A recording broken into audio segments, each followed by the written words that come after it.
Okay. Hari Om. Is it all right? Yes, uncle. Okay.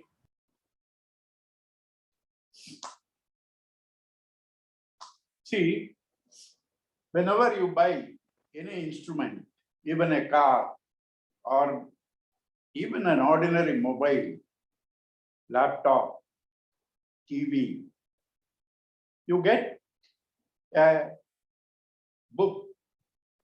It's called handbook or key book, which gives you instructions how to use it.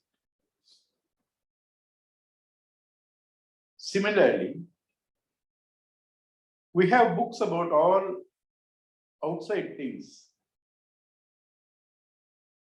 We need to have book how to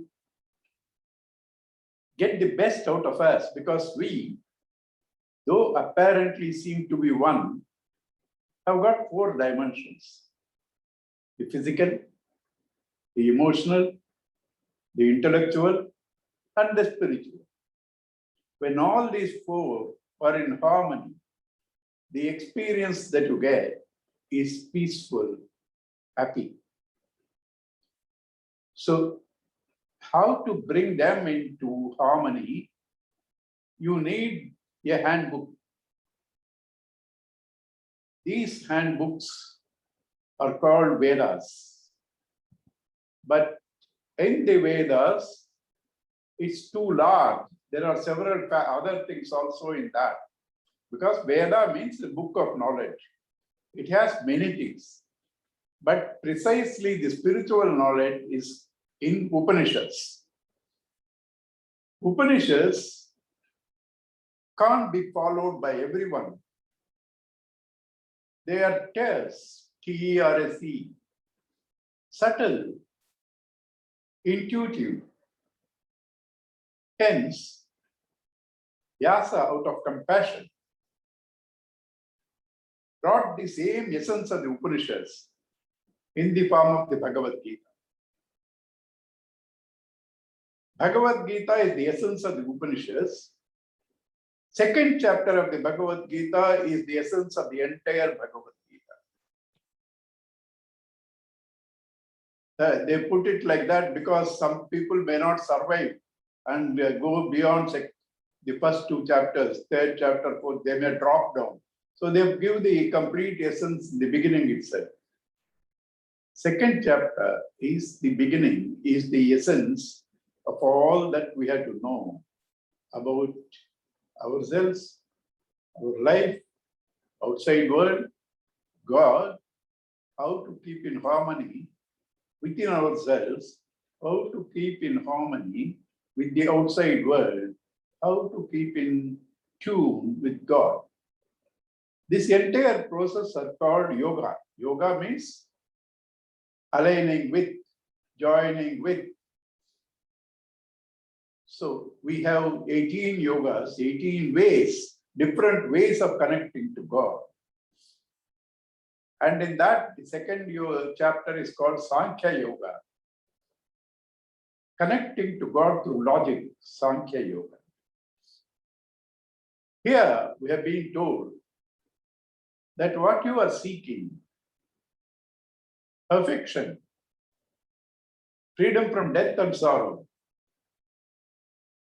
they have not to be gained through action, procuring, reforming, modifying, producing, etc., etc., etc. Because it is you who is already there, you are ever perfect, you are immortal, you are blissful. Therefore, nothing to be done to you. But there are certain things obstructing this clear experience. They are your subconscious mind. This subconscious mind has to be thinned down and detached so that you can clearly experience that immortal, blissful, conscious existence that you are.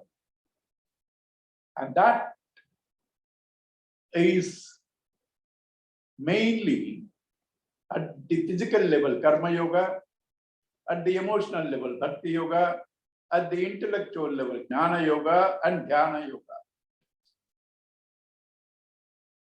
So here, with reference to this purifying the obstructions, reducing these impressions called vasanas, reducing these vasanas. The first step for a man who is too agitated, too attached, is through karma yoga. So Bhagavan Vyasa started with saying that you are confused because you see the problem from the standpoint of the ego. When you see the reality, your problem itself does not exist because your problem is fear of death. The real you has no death. He gave various logics about that. And then he said, now how to experience this and maintain this and with this knowledge work outside. That is the karma yoga he has done. And what is the culmination of this karma yoga? Your confusions are gone. You become steady in your wisdom, which is called sthita prajna. That portion is the essence of all the teaching, where it's a complete summary. It gives us the various techniques, karma, bhakti, jnana, jnana, etc. All techniques are given in these 18 verses. It completely deals in that such a short span of 18 verses. How the problem comes, how to remove the problem, how to manage the mind and transcend the mind. What is the benefit of this transcendence? What is the ultimate gain that you gain? After gaining which, how do you move? All these are the subject matters of this Sthita Prajna portion. As I said last week, this is one of the best poetries in all world literatures because it in that short span gives us the entire philosophy. Also, a few examples taken there are very unique. You don't find them anywhere else. Very effective, very unique. So, in that we started first with Arjuna's question, Sthita Prajnasya ka bhasha. What is the definition of this man of wisdom? Samadhi tasya keshava. What is this nature of that steady wisdom? Sitadi kim prabhaseta. How does he talk? Kim asita. How does he sit? Kim rajeta. How does he move? That Krishna started answering. He cannot directly answer because the question is irrelevant. We are talking about the self. And we don't talk about how he walks, how he talks when we talk about the self. But Arjuna had something in mind. He's not a fool. He wanted to recognize some people through their expressions. How do they move in the outside world when they meet the challenges? When they are with themselves, how do they receive these challenges? Those are the implications of what he asked. Mainly, firstly, he asked the definition.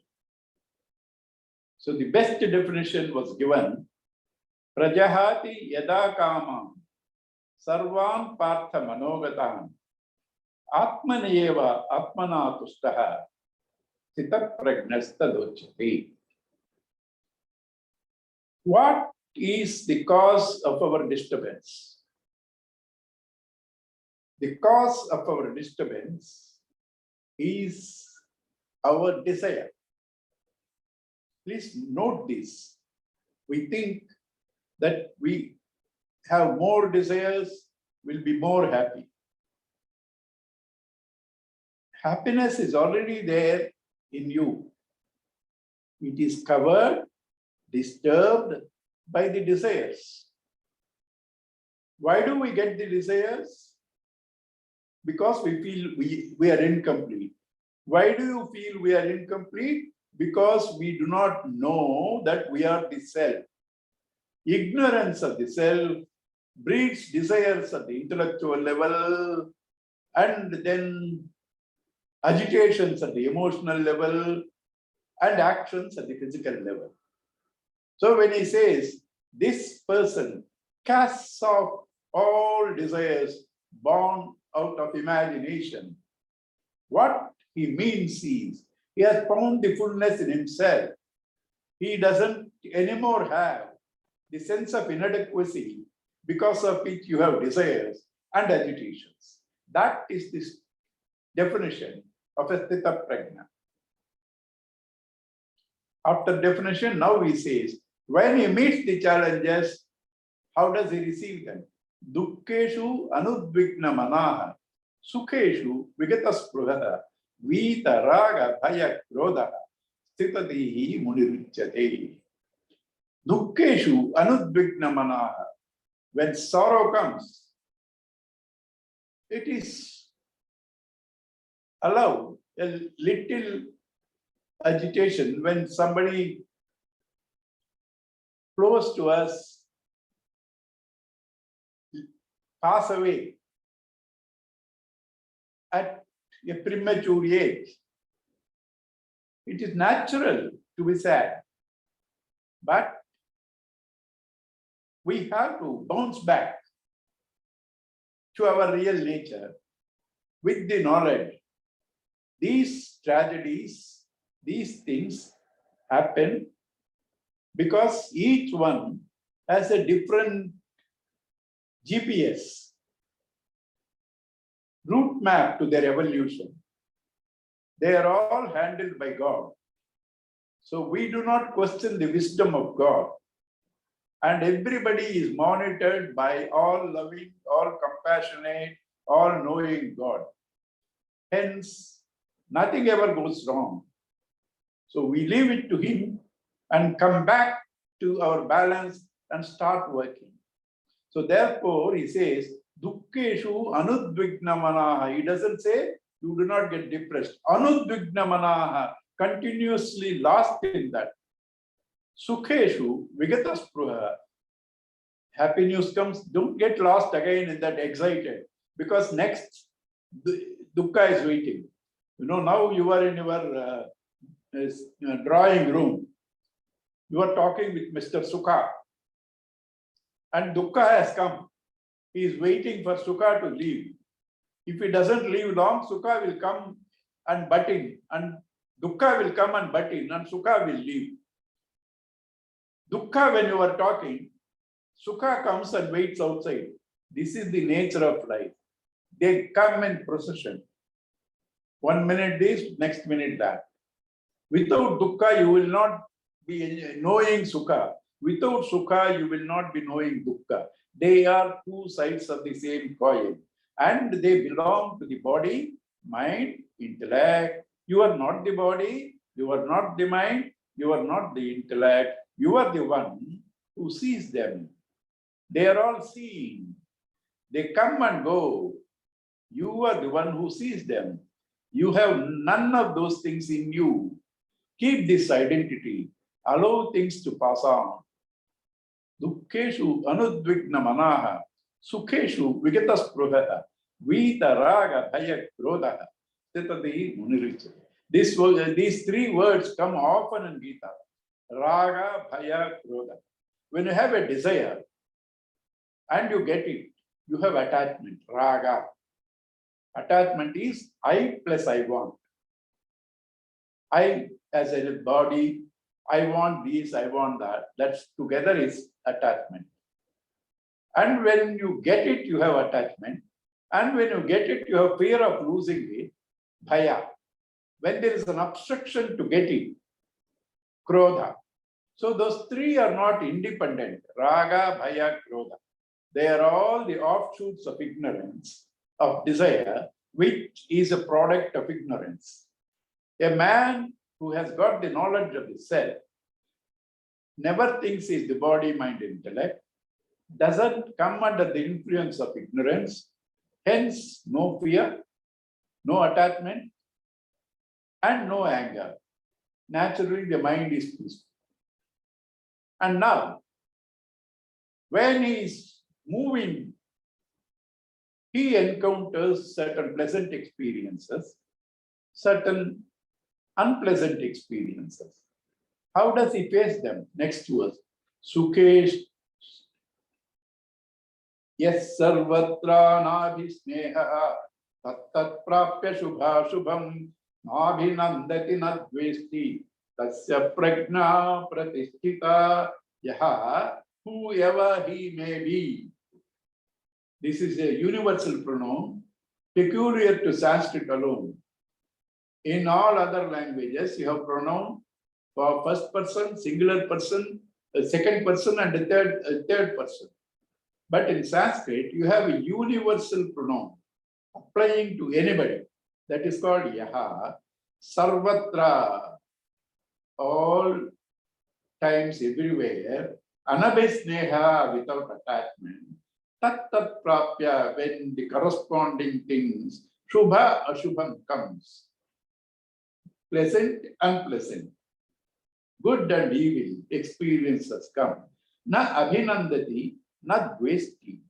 He doesn't get excited nor hates, because he has the knowledge that I get these experiences for my evolution, like the doctor gives me sometimes sweet pill, sometimes good pill.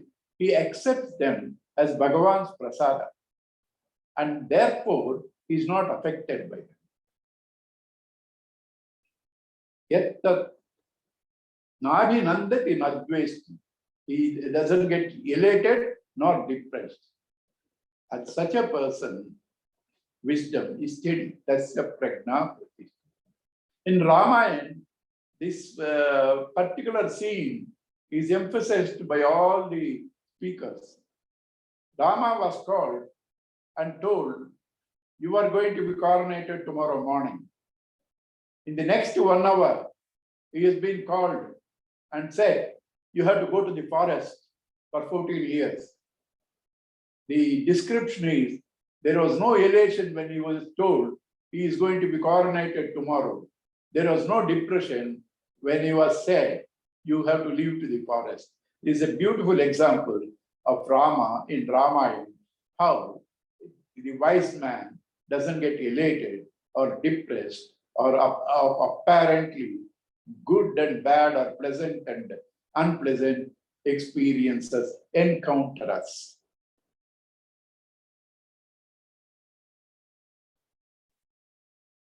And then he has given 2 examples.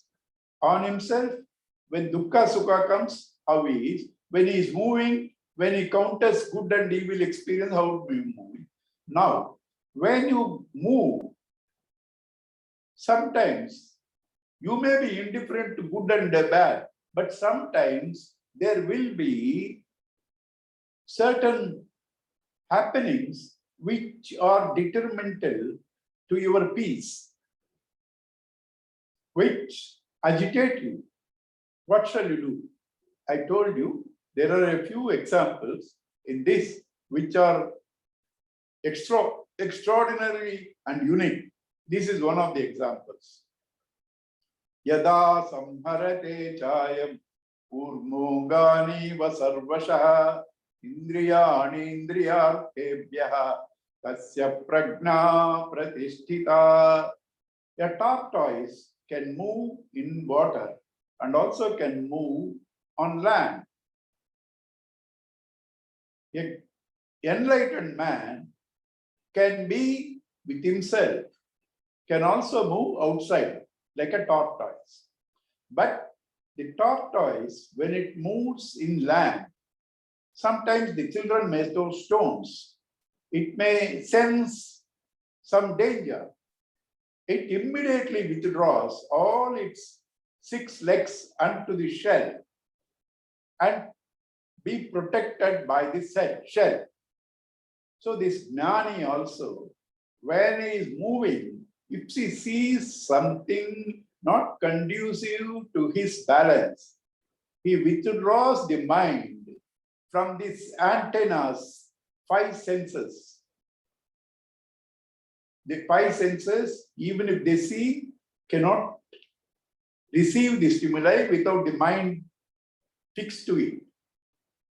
And when he is moving, when he sees or hears, he withdraws the mind and the senses become ineffective. And like the tortoise is protected by the shell, this mind, this man is protected by the self. Yatha samharate chayam kurmongani sarvashaha indriyani indriyarthebhya tasya prajna pratisthita. Withdraw the mind from the tempting, disastrous objects that you encounter when you are moving in the world outside. This is my experience. When in childhood or youth or this thing, you have been in company who talk loosely,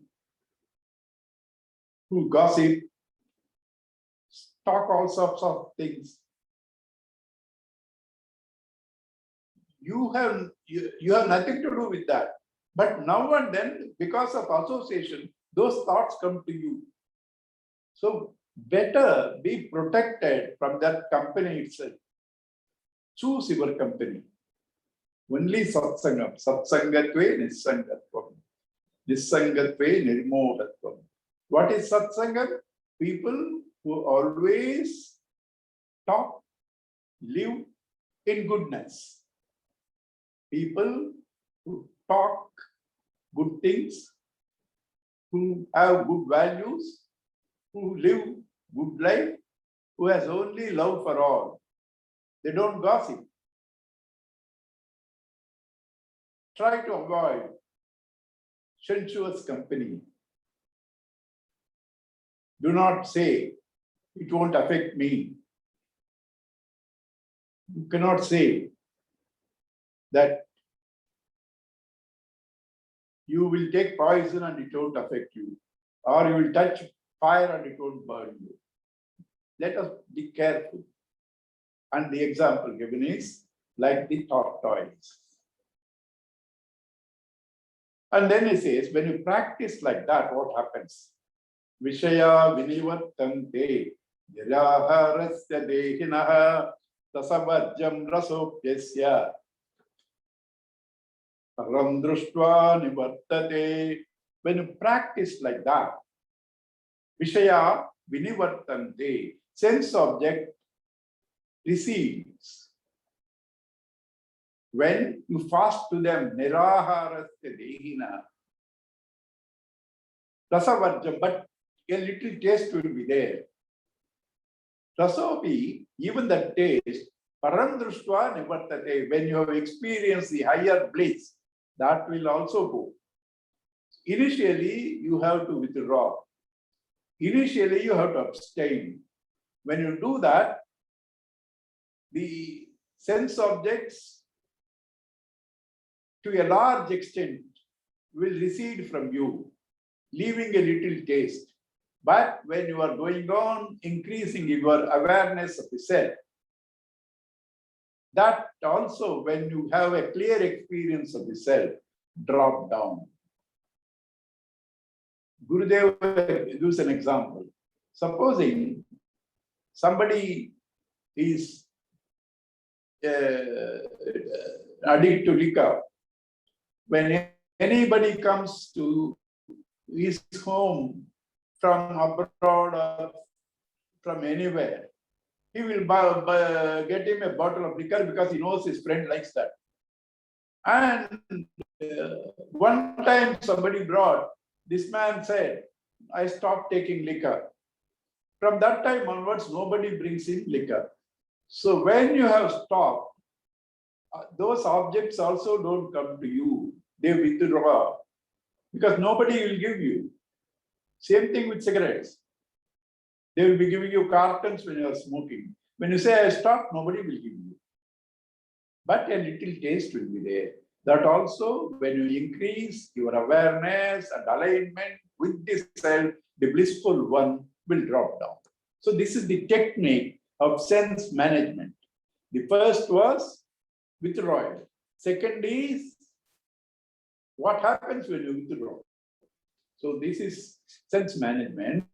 And then now he says, Yatato hyapi kaunteya purushasya vipaschitaha indriyani pramathyani ranti prasabham manaha. The importance and the danger of the senses is emphasized here.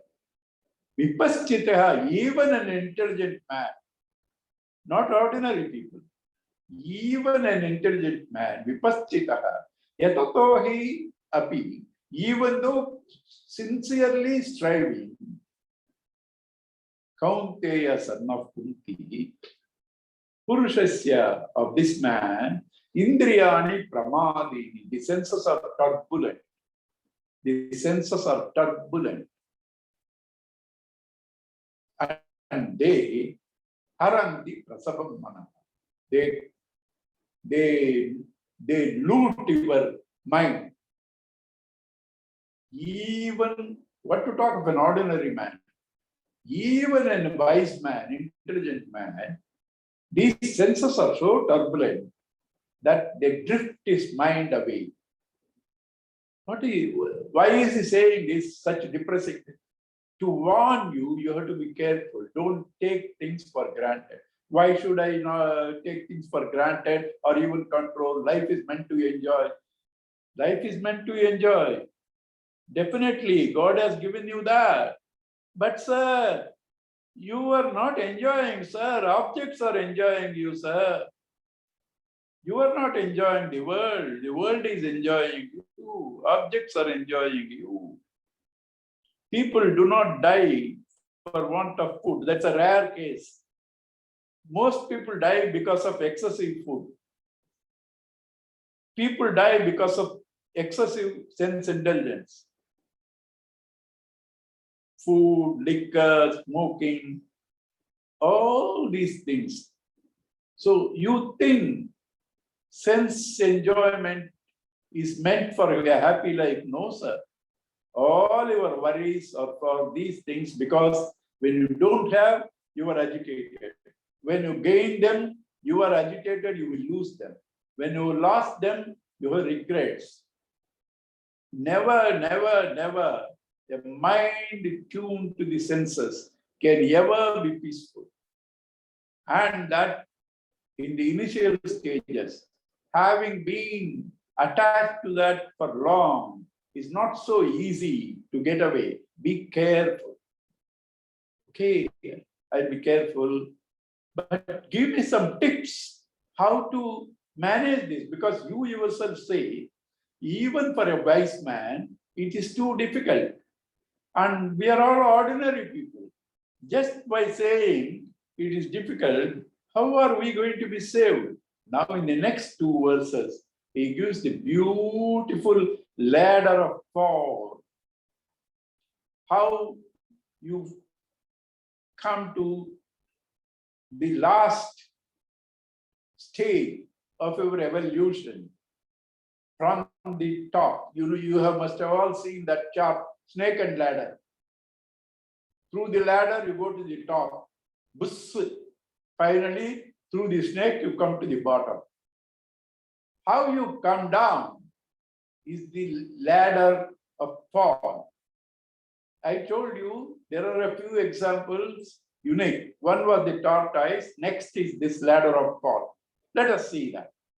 Dhyayato Vishayan Pumsaha Sangatseshu Upajayate.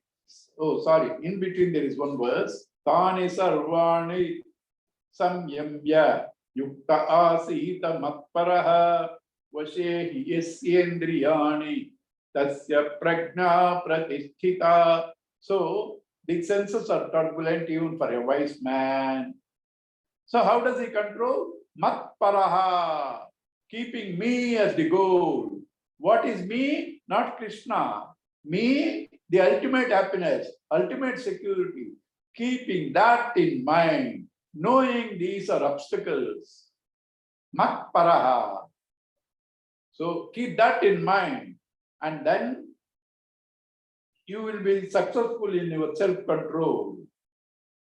And then, so he said, these senses are turbulent, disastrous. How to control? Matparaha, tune to me. Okay, how do I fall first? Tell me that so that I may prevent. He gives the ladder of fall. Dhyayato Vishayan Pumsa, sorry. Dhyayato Vishayan Pumsaha Sangatseshu Upajayate Sangat Samjayate Kamaha Kamat Krodho Vijayate Krodhat Bhavati Sammoha Sammoha Smriti Vibhrama Smriti Bhramshat Buddhi Nasha Buddhi Nashat Pranashyati Buddhinashat pranashyati. Dhyayataha. Dhyana, you know, is contemplation. What is contemplation? Continuously thinking of a particular line. The line of thinking is called contemplation.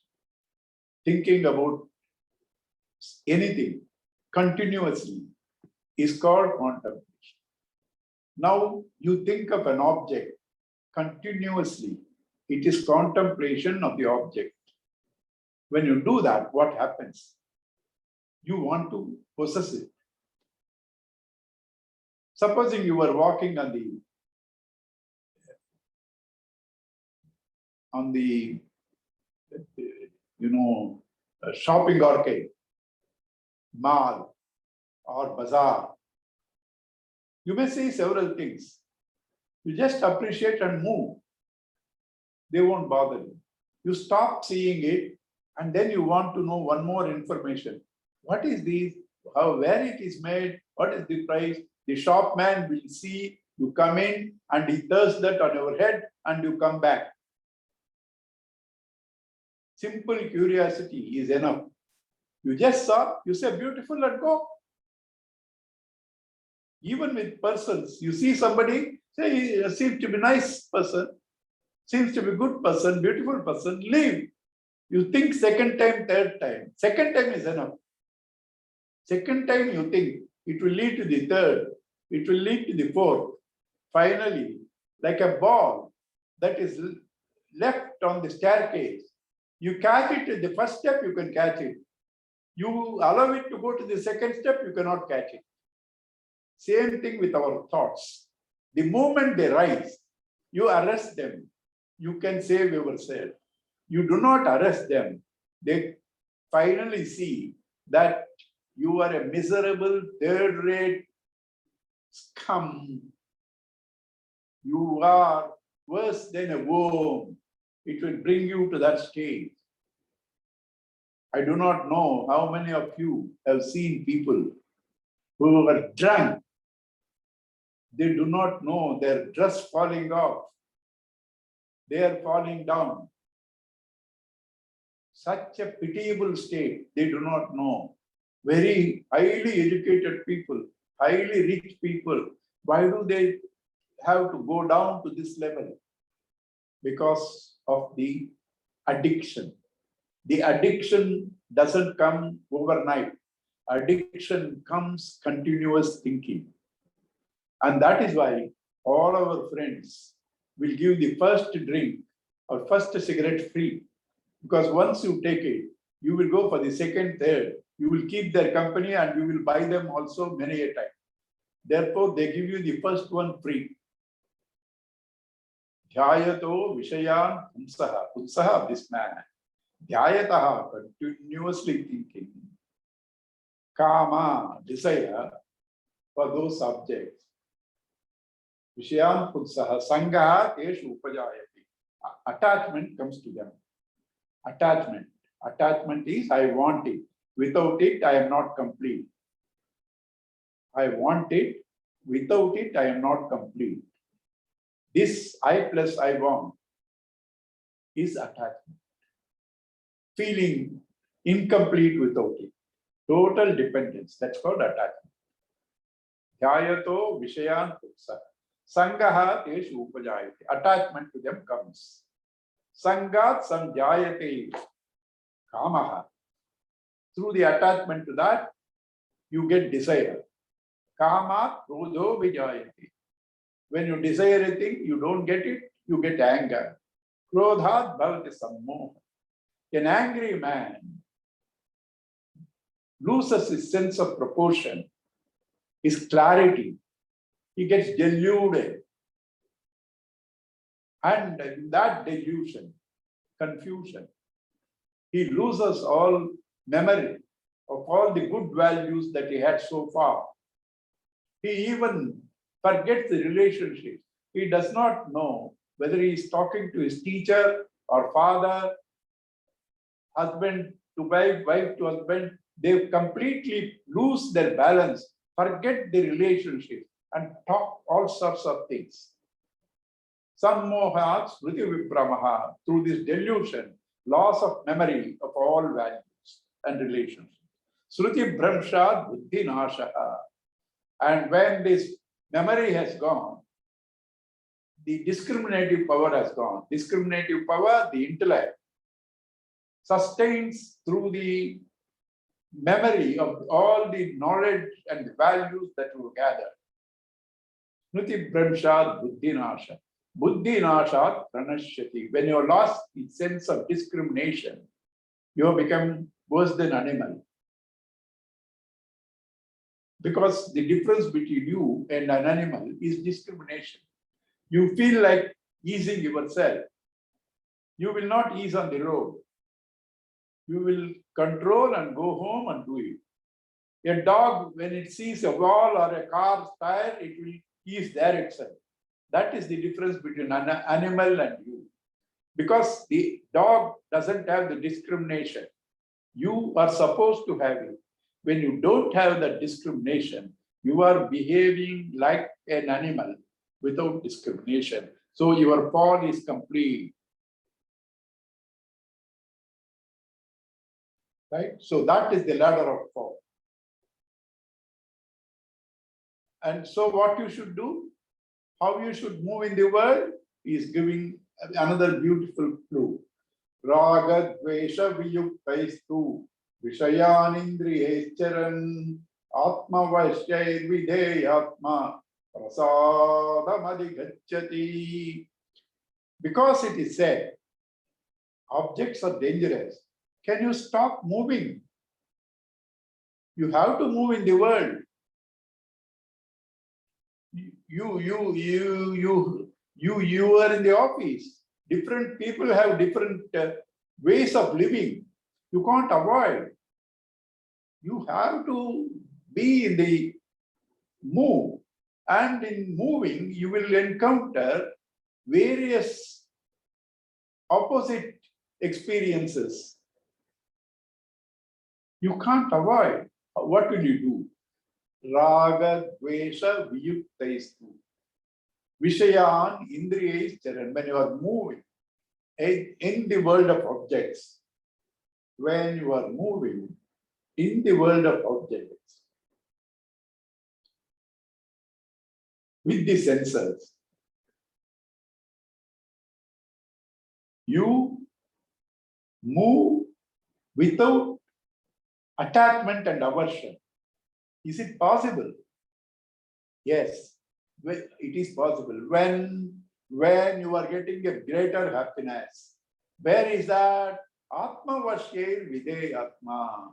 You continuously remember this self in you, this God in you, this bliss in you. Tune to that. Be under its safe custody and remind yourself, this is beautiful, this is permanent, this is blissful. My trying to get attached to the outside object is disastrous because I will move out of this with this knowledge, with this attunement, with this alignment, move in the outside world free from attachments and aversion. See how beautifully they don't just say some statement without giving a technique. They say a statement, they give the logic, they give the technique. A statement is made, logic is given, a technique is given. This is the way of teaching. Statement is called Shruti, time-tested statements. Logic is called Yukti, Anubhava, the way to experience that. The technique, Anubhava. So in any spiritual knowledge, these are three important factors. Shruti, Yukti, Anubhava. They give in every portion they are dealing with. Here also, we have been told the dangers of sense involvement. We have been given the logic. Now we have been given also the technique. Keep yourself aligned to that blissful self under its sway, moving in the world outside. Do not come under attachment and aversion. Beautiful.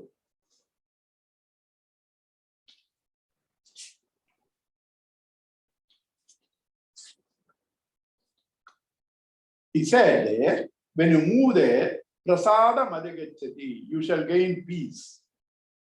You are moving, there are contrary experiences, but when you are under the safe custody of the self, you will gain peace. What is this peace? Why do I need it?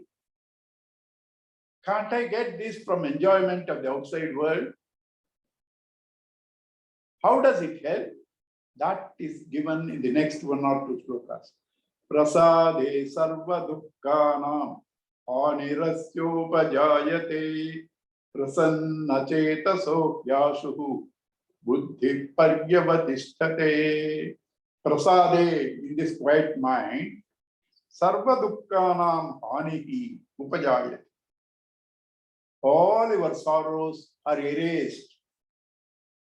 Because the mind is quiet, it's clear, it's not confused, and therefore majority of the sorrows are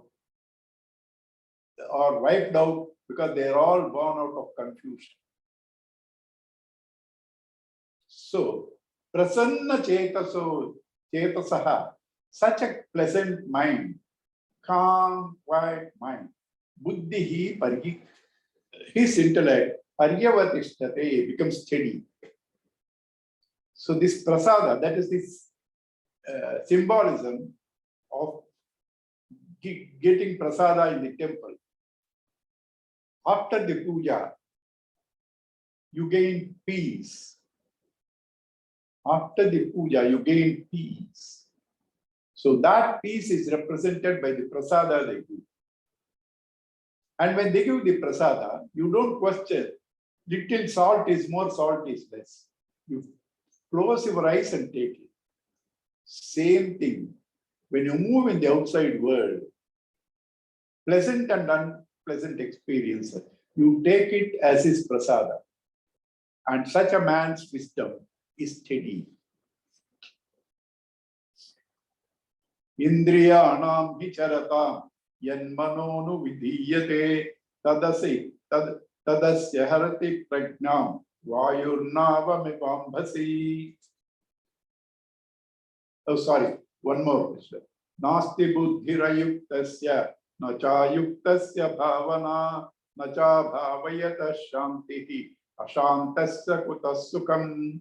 Ayuktasya, yukta means one who is integrated, one who is integrated, means mind under the control of the intellect, together under the influence of the self.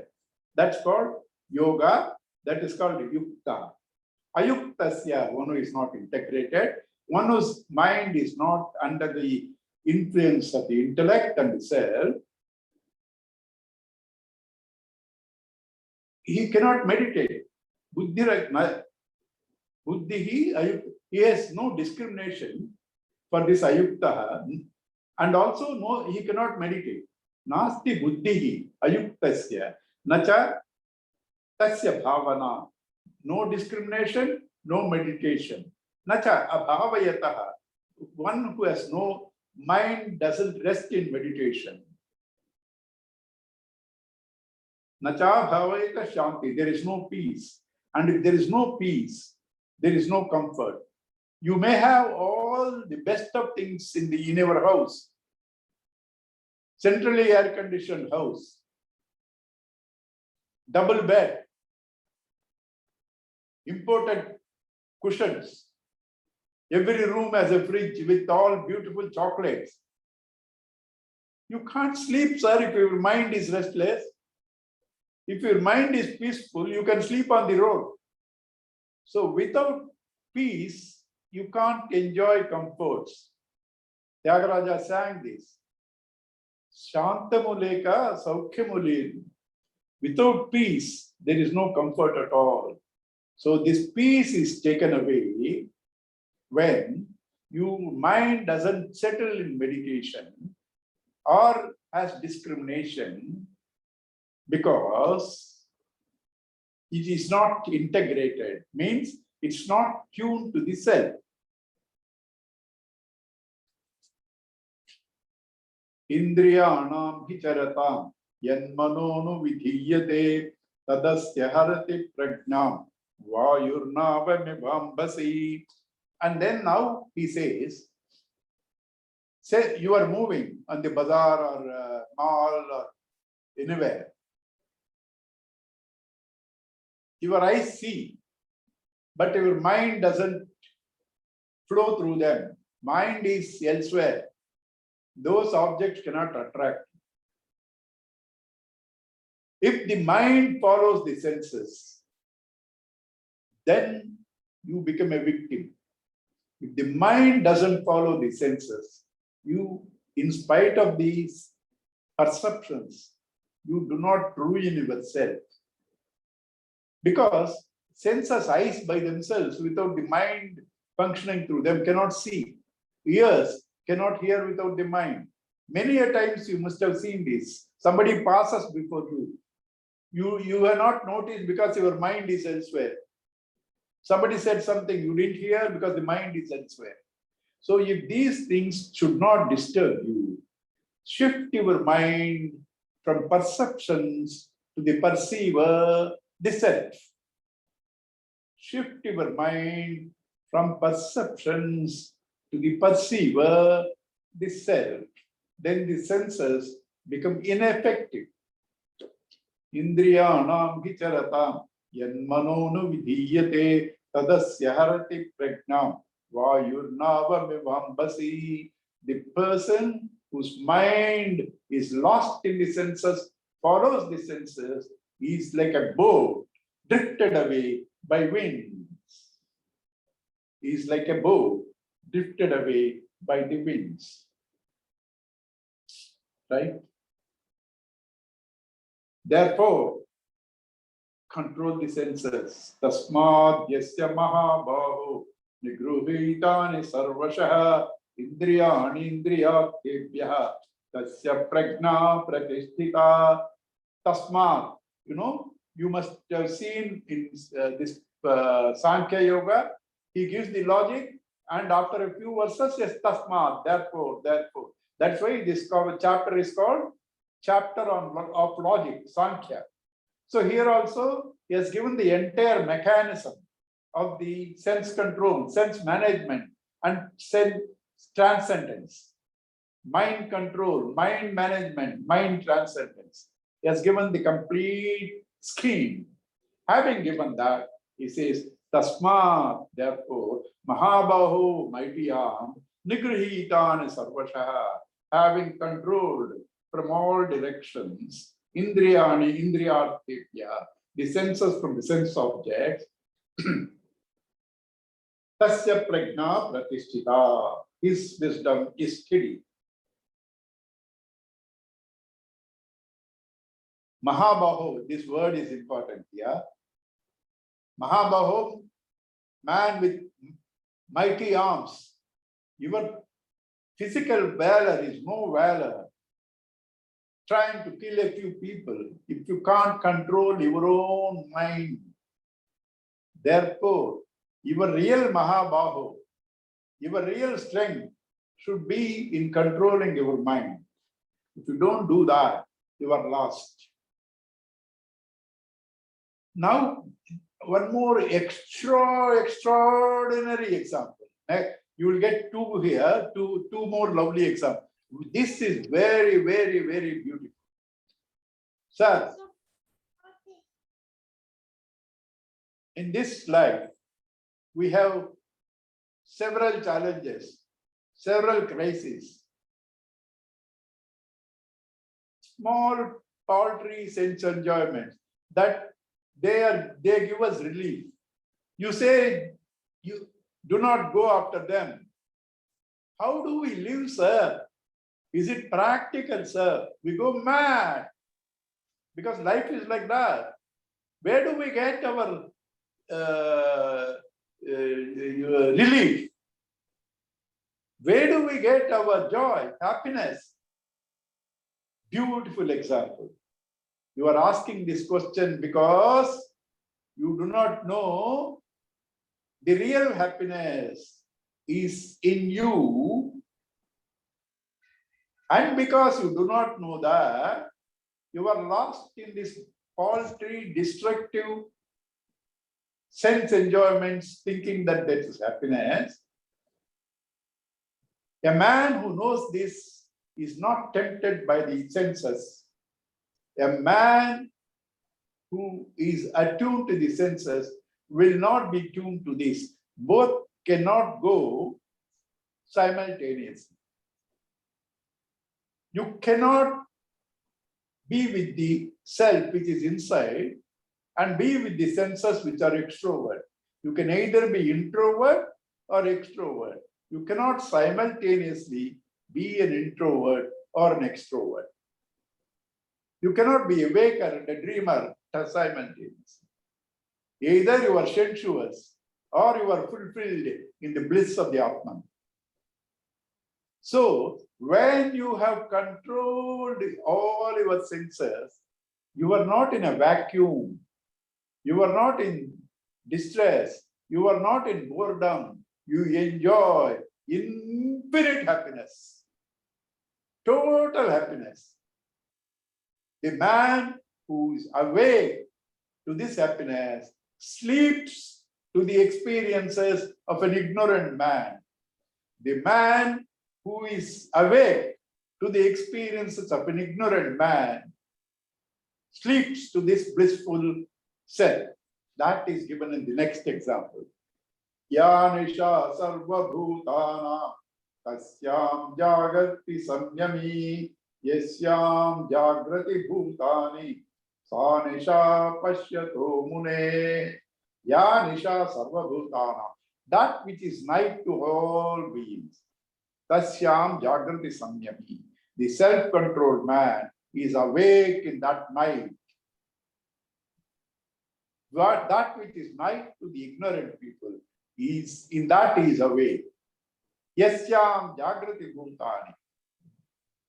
That day where they are all awake, the sensuous people, in that this enlightened man sees darkness, night. He is not aware of that. He is not awake to that experience.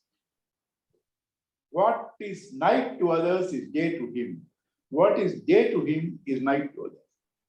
Swamiji used to humorously say, then I should become a night watchman. That is not the meaning. The meaning is what he sees, you don't see. What you see, he doesn't see. That is all.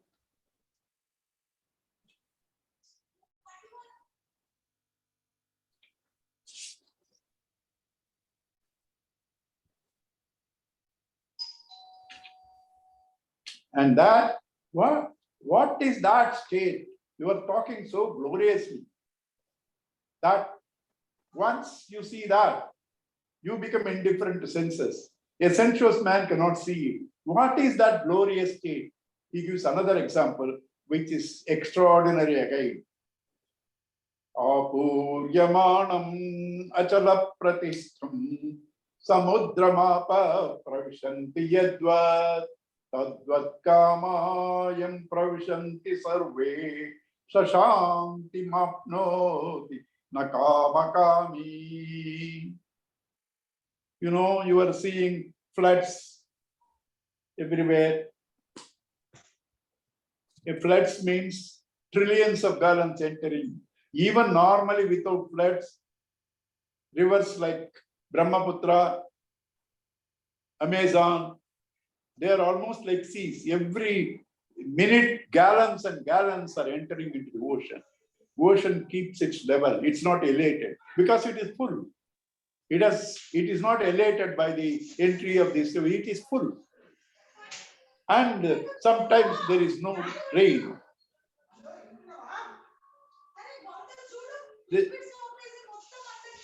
There's some disturbance. Yes, please mute yourself, Hari Om. Amma? Yes, there is a disturbance, Hari Om. Yes. Yes, Rajni Kirti ji, can you please mute yourself? Mic is on. Yeah. Okay. Right? So, gallons and gallons enter. The ocean doesn't rise. Sometimes there is no rain, rivers are dry, the ocean doesn't go down. So also, this man who is enjoying the fullness of his self, when impulses or sense stimuli enters him, he is not elated.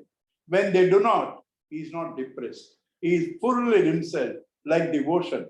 That's a lovely example. Having given that, next two verses, he is completing the second chapter, which will take only 10 minutes, but it is already time, so that I am not taking them now, though they need only 10 minutes. Next class, I will complete them in 10 minutes and take the third chapter of Gita. If you all want, if you feel second chapter is enough, let me know. I do not mind. It's all left to you. You say, for us, second chapter is enough. You let me know. If you want to know, learn further, we will do the third chapter next, having done these two verses of the second chapter. Okay? Om Purnamada Purnamidam Purna Purnamudachyate Purnasya Purnamadaya Purnameva Vasishyate. Om Shanti Shanti Shanti. Harihi Om. Sri Gurubhyo Namaha. Harihi Om. Okay. Hari Om.